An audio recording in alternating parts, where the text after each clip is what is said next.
Swastiastu, Namo Buddhaya, Salam Kebajikan. Perkenalkan, nama saya Marsala Mumtaz Alfirdaus dari Fakultas Hukum, Prodi Ilmu Hukum dengan NIM 2107101011351. Saya akan mempresentasikan hasil pekerjaan saya untuk memenuhi nilai ujian akhir semester mata kuliah Bahasa Indonesia. Materi yang akan saya sampaikan yaitu berjudul Kajian Teori tentang Perlindungan Hewan Liar oleh Hukum Pidana Indonesia. Indonesia merupakan salah satu negara yang kaya akan sumber daya alam, baik itu sumber daya alam hayati maupun non-hayati. Sumber daya alam hayati di Indonesia mempunyai peranan dan kedudukan yang sangat penting bagi manusia, khususnya bagi penduduk Negara Kesatuan Republik Indonesia itu sendiri. Sumber daya alam hayati yang dimiliki oleh bangsa Indonesia berasal dari anugerah Tuhan Yang Maha Esa, sehingga kita perlu mensyukuri hal itu. Kita dapat mensyukurinya dengan cara memanfaatkannya melalui kegiatan perlindungan sistem penyangga kehidupan, pengawetan dan pemanfaatan secara lestari sumber daya alam hayati dan ekosistemnya. Tujuan dari penelitian ini adalah agar kita sebagai warga negara Indonesia mampu mengetahui dasar hukum dan upaya perlindungan satwa liar. Kajian teori perlindungan satwa liar oleh hukum pidana Indonesia merupakan suatu bentuk perlindungan terhadap satwa yang ada di Indonesia. Pengupayaan perlindungan ini dapat dilakukan dengan berbagai cara loh, seperti merumuskan undang-undang perlindungan, melakukan tindakan yang memberikan perlindungan hukum, serta membentuk lembaga layanan bagi satwa liar. Negara Indonesia sendiri merupakan negara hukum. Hal itu dapat kita ketahui dalam pasal 1 ayat 3 Undang-Undang Dasar 1945. Pada alinea keempat terdapat tujuan dari negara Indonesia, yaitu mencapai suatu keadilan. Namun, hukum di Indonesia dikatakan belum mencapai suatu keadilan nih. Hal itu dikarenakan krisis moneter yang sangat berpengaruh besar terhadap masyarakat, sehingga menyebabkan masyarakat Indonesia juga mengalami krisis moral dalam menjalankan aktivitas sehari-hari.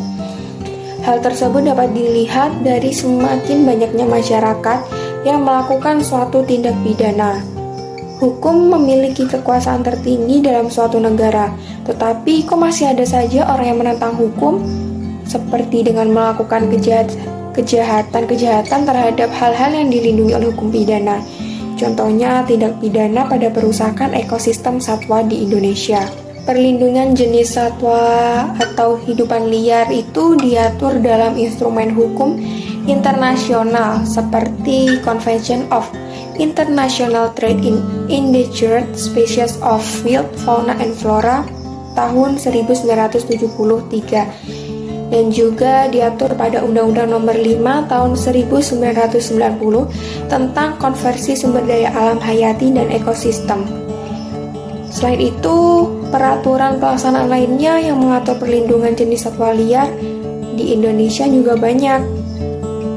Berlakunya Undang-Undang Republik Indonesia Nomor 5 tahun 1990 tentang konversi sumber daya alam hayati dan ekosistem merupakan produk hukum nasional agar dapat mengatur secara menyeluruh yang berkaitan dengan pemanfaatan hubungan hukum antara manusia dengan sumber daya alam hayati dan ekosistemnya. Yang selanjutnya adalah metode.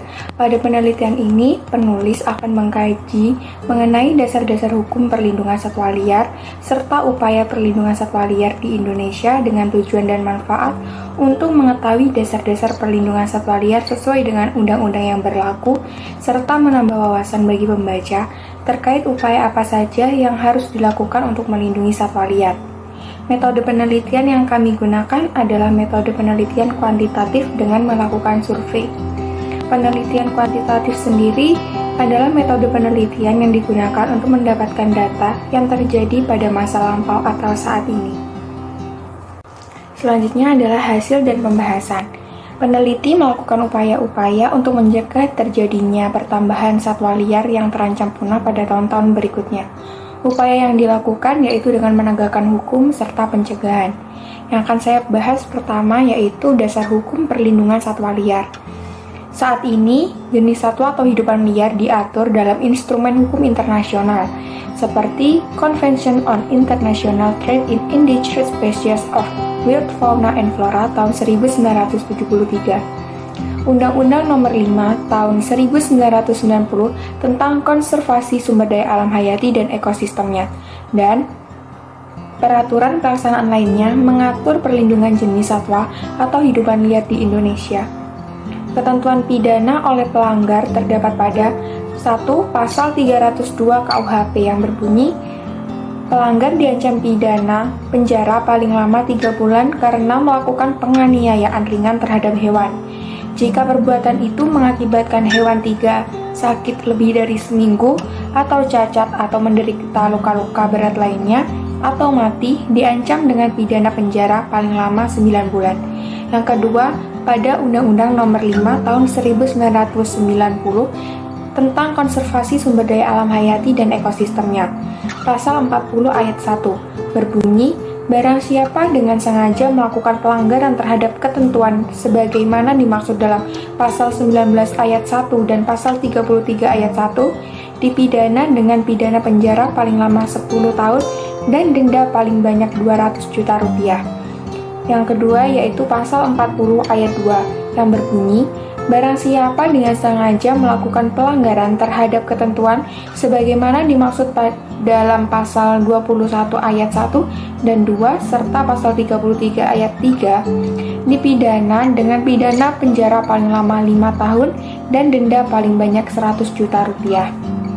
Yang ketiga yaitu pasal 40 ayat 3 yang berbunyi, barang siapa karena kelalaiannya melakukan pelanggaran terhadap ketentuan sebagaimana dimaksud dalam pasal 19 ayat 1 dan pasal 33 ayat 1 dipidana dengan pidana kurungan paling lama 1 tahun dan denda paling banyak 100 juta rupiah. Yang keempat yaitu pasal 40 ayat 4 yang berbunyi, barang siapa karena kelalaiannya melakukan pelanggaran terhadap ketentuan sebagaimana dimaksud dalam pasal 20 ayat 1 dan 2 serta pasal 33 ayat 3 dipidana dengan pidana kurungan paling lama 1 tahun dan denda paling banyak 50 juta rupiah. Dan yang terakhir yaitu pasal 40 ayat 5 yang berbunyi, tindak pidana sebagaimana dimaksud pada ayat 1 dan ayat 2 adalah kejahatan dan tindak pidana sebagaimana yang dimaksud pada ayat 3 dan ayat 4 adalah pelanggaran. Selanjutnya adalah upaya perlindungan satwa liar.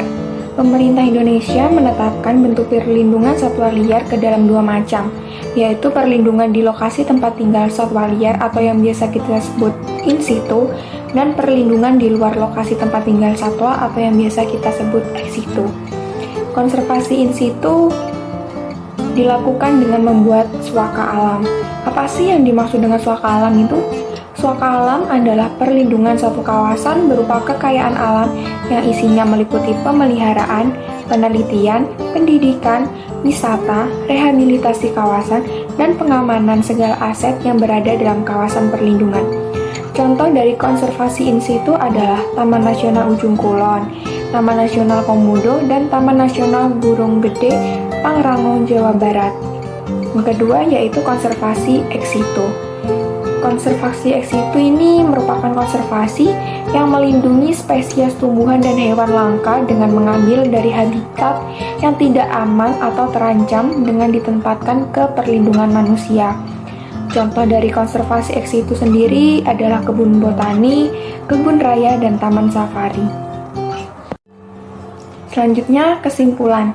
Berdasarkan pemaparan di atas, maka penulis simpulkan bahwa kajian teori perlindungan satwa liar oleh hukum pidana Indonesia merupakan suatu bentuk perlindungan terhadap satwa yang ada di Indonesia. Pengupayaan perlindungan ini dilakukan dengan berbagai cara loh, seperti merumuskan undang-undang perlindungan, melakukan tindakan yang memberikan perlindungan hukum, serta membentuk lembaga layanan bagi satwa liar.